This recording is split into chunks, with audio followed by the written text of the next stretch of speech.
जी, अस्सलाम वालेकुम। जी, मेरा नाम डॉक्टर शौकत मेमन है और मैं नेफ्रोलॉजिस्ट हूँ। मैंने ये नोट किया है कि लोग हैं ज़रा सी बात पे दवाएं इस्तेमाल करते हैं। एड़ी में दर्द हुआ, घुटने में दर्द हुआ, या कहीं पे किसी भी जोड़ में थोड़ा भी दर्द हुआ, 1 दिन हुआ, 2 दिन हुआ, तो यूरिक एसिड का टेस्ट कराते हैं। और बहुत सारे लोग उसकी दवा लेना भी शुरू कर देते, थायरोइड दवा लेना शुरू कर देते। ये एक प्रैक्टिस अच्छी नहीं है, यानी हर दवा के साइड इफेक्ट्स होते हैं और थायरोइड के भी साइड इफेक्ट्स होते हैं। ऐसे बगैर सुपरवाइज, बगैर एडवाइस तो इस्तेमाल नहीं करनी चाहिए। और बहुत दफा जो है यूरिक एसिड का टेस्ट, उसकी कोई कोई मतलब नहीं होता करने का। यूरिक एसिड हम टेस्ट करते रहते हैं प्रैक्टिस में लोगों का, तो वो बहुत ही कम लोगों में मैंने देखा है कि यूरिक एसिड लेवल ज्यादा हो। अगर यूरिक एसिड डेफिनेटली ज्यादा है, फिर भी हर मरीज को उसको दवाओं की जरूरत नहीं होती, जब तक कि कोई मसला वजह से मौजूद नहीं। यूरिक एसिड बढ़ने से फिर मसाइल जो होते हैं, उनमें एक गाउट की बीमारी है जिसमें जोड़ शदीद दर्द होता है, सूजन होता है, उसमें यकीनन दवा लेनी चाहिए। और मैं कभी कभी यूरिक एसिड इतना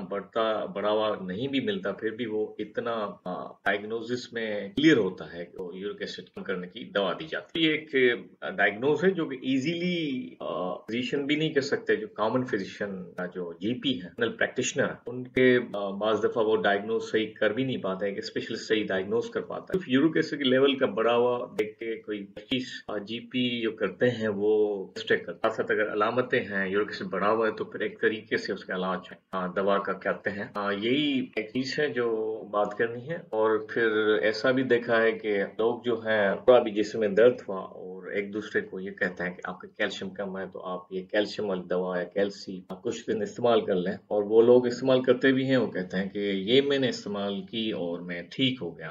आपने देखा होगा कि बहुत सारे लोग नहीं भी इस्तेमाल करते हैं, कुछ ठीक हो जाते हैं, और कोई घरेलू टोटके इस्तेमाल करते हैं तभी ठीक हो जाते हैं। मुख्तलिफ लोग ठीक हो जाते हैं, फिर जो वो नतीजा निकालते हैं वो ऐसा निकालते हैं कि मैंने ये किया उसकी वजह से हो गया। तो ऐसी बहुत सारी चीजें जिसमें हो रही होती है, इसमें दवा की जरूरत नहीं होती, बस वो ट्रीट करना होता है, टाइम देना होता है। इसको कहते हैं कि time is the best healer. वक्त भी एक ड्रम की तरह, एक दवा की तरह है। वक्त एक मखसूस, जिसको मखसूस वक्त मिला तो सही हो गया। वक्त एक ड्रम है। चीजें जब बढ़ रही होती, तकलीफ में इजाफा हो रहा होता है, तो फिर थोड़ा एक्शन लेना चाहिए, उसके टेस्ट भी करने चाहिए और फिर दवाएं भी इस्तेमाल करनी चाहिए।